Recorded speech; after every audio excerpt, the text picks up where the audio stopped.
I feel a sense of occasion here, a heady sense of moment for all the new students in this somewhat overheated hall. I would like to welcome you to this college, this place of deep learning, this site of insistent questioning, this haven of intellectual inquiry. In the year 2010, we students and scholars are surrounded by an American culture that is often indifferent or anti-intellectual or even hostile to our collective quests for truths. Truths that are not easy, truths that are not dumbed down, truths that are not beholden to the ever more tyrannical profit motive in contemporary American capitalism. Our goals at this university, the inquiry, the questioning, the intellectual and spiritual questing, constitute our implicit charter. They are the reason why we exist. Don't let anyone tell you otherwise. The faculty you see on this stage cares profoundly, almost religiously, sometimes religiously, about research, about creativity, and above all, about ideas. So you can see I have certain strong opinions on this topic. After all, I'm a guy from the English department. But I don't want you to believe that caring about one's studies is in any way elitist. It is not elitist to care about one's studies. Your primary identity here at Ohio Wesleyan should be as students. Yes, of course, you should take great joy and satisfaction in your athletic endeavors, in your community leadership, in your various extracurricular activities. But your primary responsibility to yourselves is to reach your potential as readers and writers, as researchers, experimenters, and thinkers. You owe yourselves, I think, that much respect.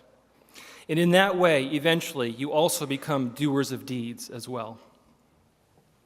One more point.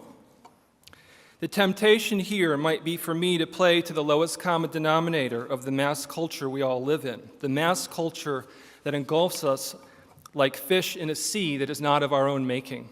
My temptation here might be to pander to 21st century tendencies, to say that we live in an electronic world, to say that I recognize the new generators of our collective meanings, the blogs out there, Facebook, Twitter, Wikipedia, any other number of digital forums and cyber media.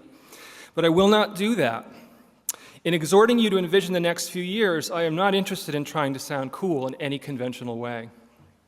Yes, I know that the electronic social media, these shiny new things under the age-old sun, are with us from here on out, and that's all to the good. But I am throwing down the gauntlet, and I will not be the last of your professors here to throw down that gauntlet. I say to you, don't spend too much time goofing around on those social media, multitasking at half attention or even quarter attention.